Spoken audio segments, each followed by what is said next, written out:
സത്യത്തിൽ എന്താ നിങ്ങളെ പ്രശ്നമെന്ന് ആദ്യം നിങ്ങൾ തമ്മിൽ സംസാരിച്ചൊരു തീരുമാനത്തിലെത്ത്.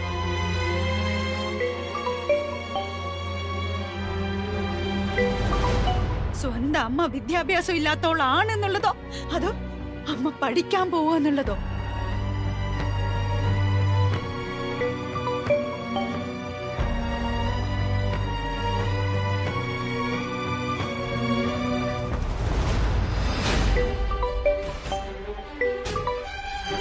എന്താ എന്റെ ചോദ്യത്തിന് മറുപടി ഇല്ലേ മൂന്നാക്കൂ? ഉണ്ടെങ്കിൽ വായ തുറന്ന് പറയ്. കൊള്ളാവല്ലോ, അമ്മമാര് കാണിക്കുന്ന കൊള്ളരായ്മകൾക്കെല്ലാം മക്കൾ മറുപടി പറയണോ? ഇതെന്താ വെള്ളരിക്കപ്പെടണോ?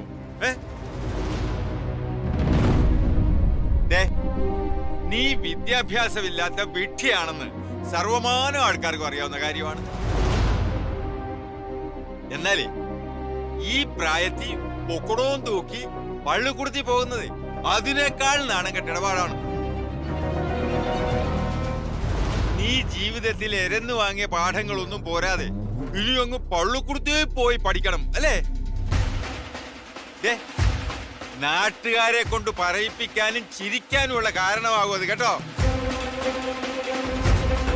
പക്ഷേ ഈ പിള്ളേരുടെ കാര്യം അങ്ങനെയാണോ? അവർക്ക് നാട്ടിലിറങ്ങി നടക്കണ്ടേ?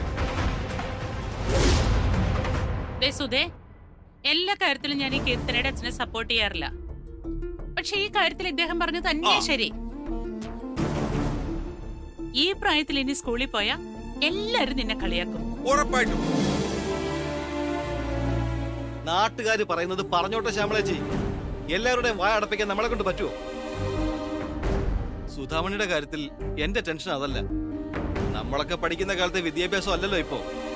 ഇപ്പോഴത്തെ പഠിത്തമൊക്കെ സുധാമണിയുടെ തലേ കയറുമെന്ന എന്റെ പേടി. ഇപ്പൊ ഞാൻ ശരിയായിക്കോളും. ഇപ്പൊ തന്നെ ഇത്രയും പ്രശ്നങ്ങളുള്ളപ്പോ പുതിയൊരു പ്രശ്നത്തിൽ ചെന്ന് ചാടാൻ ചേച്ചിക്ക് എന്താ വട്ടുണ്ടോ? മക്കളെ വെറുപ്പിച്ച് എന്തിനാ ചേച്ചി ഉള്ള സമാധാനം കൂടി കളയുന്നേ? അല്ലെങ്കിൽ തന്നെ ഇനി പഠിച്ചിട്ട് എന്താ പ്രയോജനം?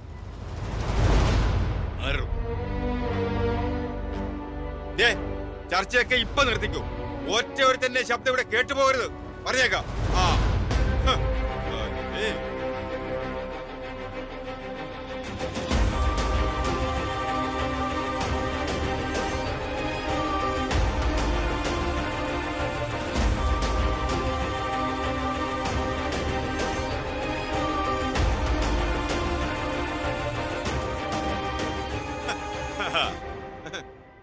അല്ല, എല്ലാരും കണ്ടല്ലോ.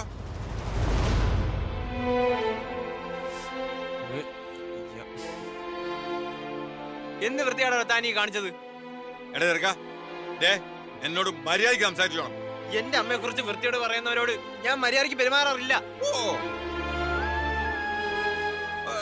അല്ലെങ്കിൽ തന്നെ ഈ മര്യാദയും മാന്യതയൊന്നും നിന്നോടൊന്നും പറഞ്ഞിട്ട് യാതൊരു കാര്യമില്ല. അതിനെ കുടുംബത്തിൽ പുറക്കണം.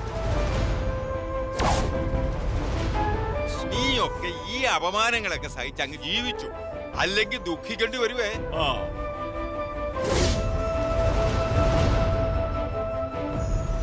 കോട്ടും സൂട്ടും ഇട്ട് ഇവളെ കാണാൻ വന്നേച്ചു പോയ കിളവൻ എന്തോ പറഞ്ഞേച്ചു പോയതിന്റെ പേരില നിന്റെ അമ്മയ്ക്ക് ഇത്ര ഇളക്കം.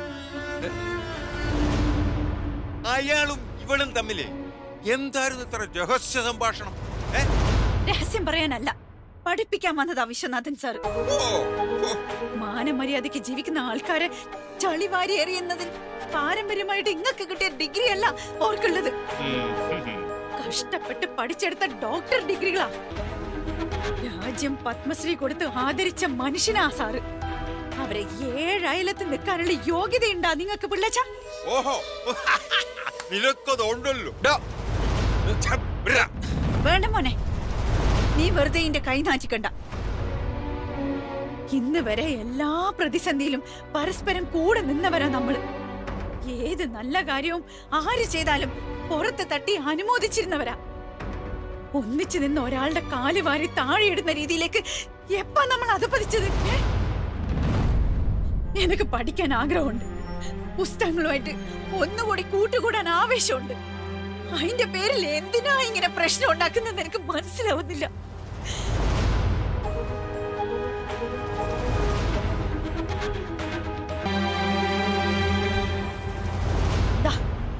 പഠിക്കാത്തതിന് കിട്ടിയ മെഡലുകളാ സൗമനിന്റെ ശരീരത്തിൽ കാണുന്ന ഈ മുറിവുകള്. വിദ്യാഭ്യാസം ഇല്ലാത്തോണ്ടല്ലേ ഓക്ക് ഭർത്താവിന്റെ ആട്ടും തുപ്പോലെ സഹിക്കേണ്ടി വരുന്നത്? തിരിച്ചു പറയാനോ പ്രതികരിക്കാനോ ഉള്ള എന്തെങ്കിലും ഒരു അവസ്ഥയുണ്ടോ ആ പാവത്തിന്? സ്വന്തം കാലിൽ നിൽക്കാൻ പറ്റാത്തതാ ഓളെ എല്ലാ ദുരിതങ്ങൾക്കും കാരണം. വേണ്ടത്ര വിദ്യാഭ്യാസം ഇല്ലാത്തതാ അതിന്റെ പ്രശ്നം. ഒരു ചെറിയ സൂപ്പർ മാർക്കറ്റിലെ ഒരു സെയിൽ ഗേളിന്റെ പണി കിട്ടണമെങ്കിൽ പോലും മിനിമം 8ാം ക്ലാസ് പാസ്സായിട്ടുണ്ടാവണം. അത്യാവശ്യം ഇംഗ്ലീഷും അറിയണം. ഇത്രയും നല്ല ഉദാഹരണങ്ങൾ നമ്മളെ തന്നെ ഉണ്ടായിട്ടും നമ്മൾ പിന്നെയും പഠിക്കാൻ കൂട്ടാക്കുന്നില്ല.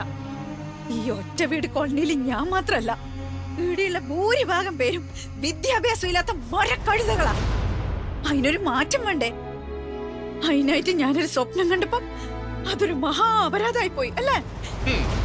കുറച്ച് അന്തസ്സും കുറച്ച് പൈസയും ഒരു നല്ല ജീവിതം ഉണ്ടാവണം എന്നുള്ളത് എന്റെയും ന്യായമായ ഒരു അവകാശമല്ലേ? എന്റെ ഗതികേട് കൊണ്ടാ എനിക്ക് നല്ല പ്രായത്തിൽ പഠിത്തം നിർത്തേണ്ടി വന്ന്. ഇപ്പൊ പഠിക്കാണ്ട് ജീവിക്കാനാവൂല എന്നുള്ള അവസ്ഥയില ഞാൻ. വിദ്യാഭ്യാസം ഇല്ലാത്തതിന്റെ പേരിൽ എന്നെ എന്റെ സ്വന്തം മക്കള് പോലും കളിയാക്കുന്നുണ്ട്. എന്തിന്? നമ്മുടെ ഈ വിവരക്കേടിനെ മുതലെടുത്തല്ലേ ആ പിള്ളേച്ചൻ കള്ളക്കണക്ക് എഴുതിയിട്ട് നമ്മളെ പറ്റിച്ചുകൊണ്ടിരിക്കുന്നത്. നീ എന്താ പറഞ്ഞേ?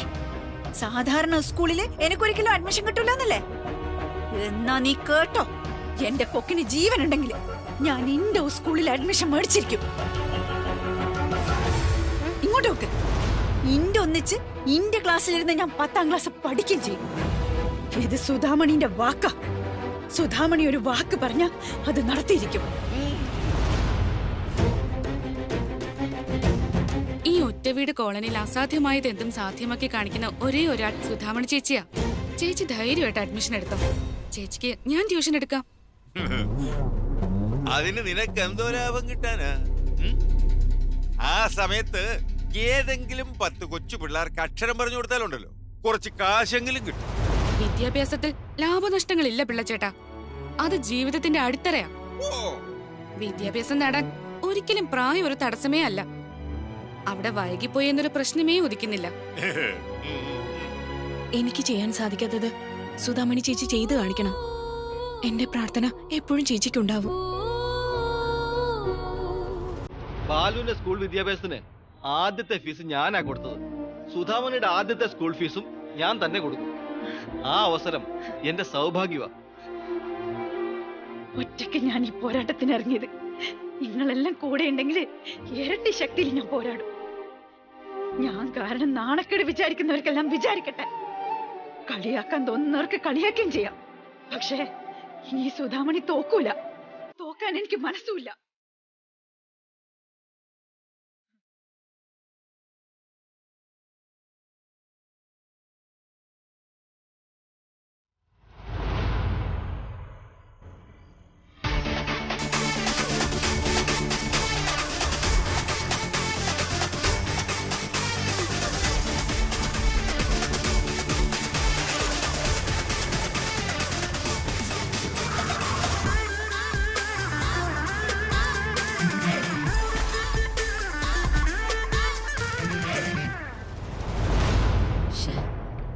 ഇന്ന് രാവിലെയും പാർട്ടിയെക്കുറിച്ച് ബാലുവിനോട് ഞാൻ പറഞ്ഞിരുന്നാണല്ലോ. എന്നിട്ടിപ്പോ അവൻ ഫോൺ പോലും എടുക്കുന്നില്ല.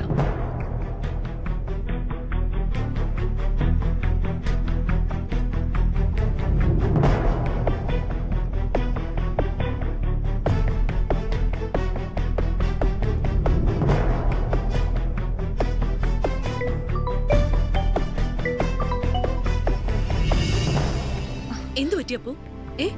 ബാലു ഫോൺ എടുക്കുന്നില്ലേ? ഇല്ല. നീ ആ സാഗറിന്റെ നമ്പറിൽ ഒന്ന് ട്രൈ ചെയ്ത് നോക്ക്. വിളിച്ചു നോക്കി മമ്മി, അവനും എടുക്കുന്നില്ല. നീ എന്തായാലും അങ്ങോട്ട് വാ.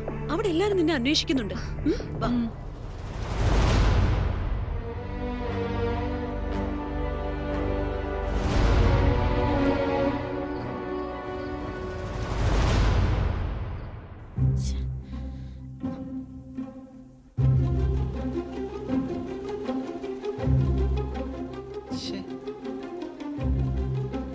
ഈ പ്രായത്തിൽ എന്തിനാ അമ്മ ഇങ്ങനെയൊക്കെ?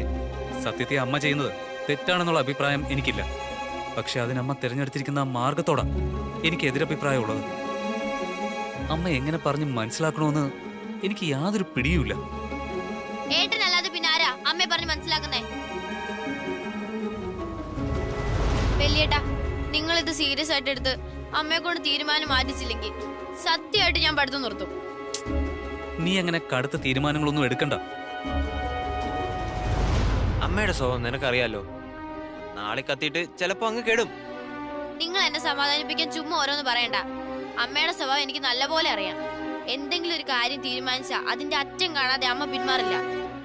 നീ അങ്ങനെ ഒരു കൺക്ലൂഷനിൽ എത്താൻ വരട്ടെ. Let's see what can we do.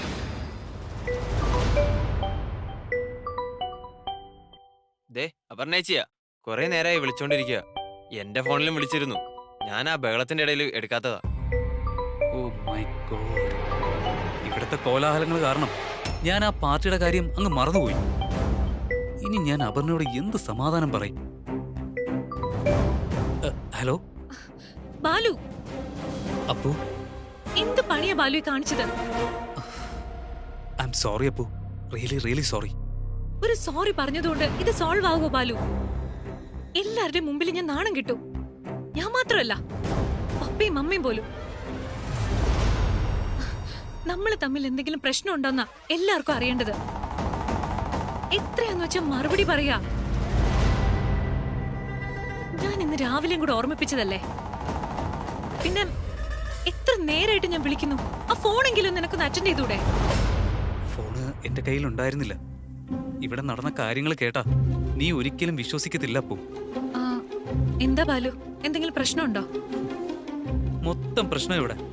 10ാം ക്ലാസ്സിൽ അഡ്മിഷൻ വാങ്ങണോന്ന് പറഞ്ഞ് വാശി പിടിക്കുക അമ്മ. അതും മീനാക്ഷിയുടെ ക്ലാസ്സിൽ തന്നെ. നീ എന്താ ബാലു ഈ പറയുന്നേ? Mahesh, just A moment. Excuse me, 1 minute. അതെങ്ങനെ? What happened? 1 minute.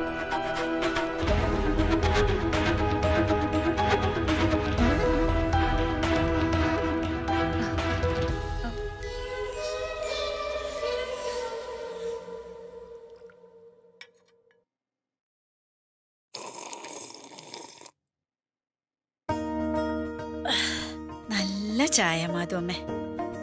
ഇത് നീ എന്നെ സുഖിപ്പിക്കാൻ വേണ്ടി പറയുന്നതാണെന്ന് എനിക്കറിയാം. നിന്റെ അത്ര കൈപുണ്യമൊന്നും ഈ പാവം കിളവിക്കില്ല. അല്ല മാധവമ്മേ, സത്യമായിട്ടും നല്ല ചായ.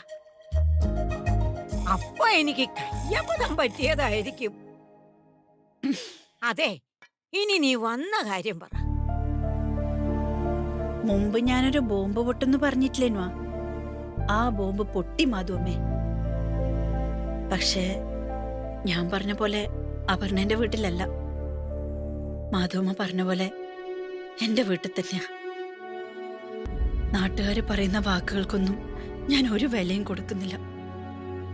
പക്ഷേ എന്റെ മക്കള് പറയുന്ന കാര്യങ്ങളാ എന്നെ വല്ലാണ്ട് വേദനിപ്പിക്കുന്നത്. ഒരു ബെല്ലും ബ്രേക്കും ഇല്ലാണ്ട എന്റെ മീനും ഓരോന്ന് വിളിച്ചു പറയുന്നത്. സുധേ, ഈ ലോകത്തെ എല്ലാവരെയും സന്തോഷിപ്പിച്ചുകൊണ്ട് നമുക്കൊരു കാര്യവും ജീവിതത്തിൽ ചെയ്യാൻ പറ്റില്ല. ദീപം തെളിക്കുമ്പോ ഇരുട്ടകലുന്നത് നീ കണ്ടിട്ടില്ലേ? അതുപോലെ നീ വിദ്യയുടെ വിളക്കായി തെളിയുന്ന ഒരു ദിവസം വരും. അന്ന് എല്ലാവരുടെയും മനസ്സിലുള്ള സകല ഇരുട്ടും അകന്നു പോകും. എന്റെ മോള് ധൈര്യമായിട്ട് സ്വന്തം തീരുമാനത്തിൽ ഉറച്ചു നിൽക്കേ. ഞാനെടുത്ത ഈ തീരുമാനം തെറ്റായി പോവും മാധവമ്മേ. തീരുമാനങ്ങളിൽ ശരിയും തെറ്റൊന്നും ഇല്ല സുധേ. നമ്മളാ അതിനെ ശരിയോ തെറ്റോ ആക്കി മാറ്റുന്നത്.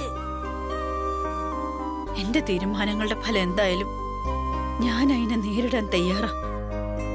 ഞാൻ ഈ കാണിച്ചു കൂട്ടുന്നതിലും കൊണ്ട് എന്റെ മക്കളുടെ സ്നേഹം എനിക്ക് നഷ്ടപ്പെടാണ്ടിരുന്നാ മതിയെ. അവരുടെ സ്നേഹം സത്യമാണെങ്കിൽ അതെങ്ങനെ നഷ്ടപ്പെടാനാ? ഈ ആദ്യെല്ലാം കൂടിയിട്ട് മനസ്സിലെന്തോ ഒന്ന് ഉരുണ്ടു കയറുന്ന പോലെ. ജീവിതവും നിന്റെ ഈ 10ാം ക്ലാസ് പോലെ പരീക്ഷകൾ നിറഞ്ഞതാണ്. പക്ഷേ അതിൽ ചെറിയൊരു വ്യത്യാസമുള്ളത് എന്താണെന്ന് വെച്ചാൽ ദൈവം ആദ്യം പരീക്ഷ നടത്തും. അതിനുശേഷമാ നമ്മളെ ഓരോ പാഠങ്ങൾ പഠിപ്പിക്കുന്നത്. അവർ പരീക്ഷിക്കട്ടെ. ആ പരീക്ഷണങ്ങളൊക്കെ നെഞ്ചു വിരിച്ച് നേരിടാൻ ഉറപ്പുള്ള മനസ്സും ദൈവം നിനക്ക് തന്നിട്ടില്ലേ? പിന്നെ എന്തിനാ ഈ വേവലാതി? ആരൊക്കെ എന്തൊക്കെ പറഞ്ഞാലും എന്റെ സുധാമണി സൂപ്പറാ.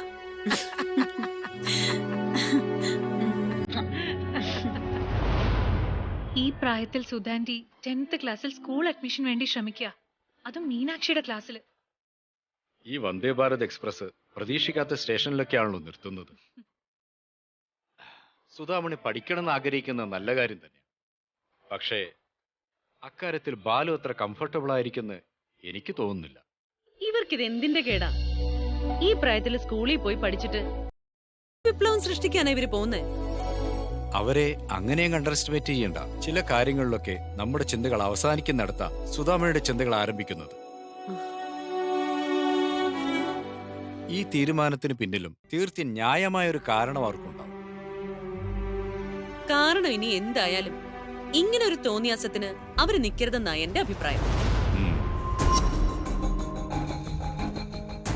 പിള്ളേരൊക്കെ വലുതായി കഴിഞ്ഞു. ഇത് അവരെ എങ്ങനെ എഫക്ട് ചെയ്യുമെന്ന് സുധാമണി ചിന്തിക്കേണ്ടതല്ലേ? അപ്പു, എന്തായാലും നീ ഇതിൽ ഇടപെടാനും നിന്റെ അഭിപ്രായങ്ങൾ പറയാനോ ഒന്നും തൽക്കാലം പോകണ്ട. ഓക്കെ? പ്രശ്നം എത്ര രൂക്ഷമായാലും അതവര് അവർക്കിടയിൽ തന്നെ സോൾവ് ചെയ്യുന്നതാണ് നല്ലത്. ആ പിന്നെ പാർട്ടിക്ക് വരാത്തതിന്റെ കാര്യം പറഞ്ഞ് നീ ഇനി ബാലുവായിട്ട് വഴക്കിടാൻ നിൽക്കണ്ട. അവൻ ഇപ്പൊ തന്നെ നല്ല സ്ട്രെസ്സിലായിരിക്കും.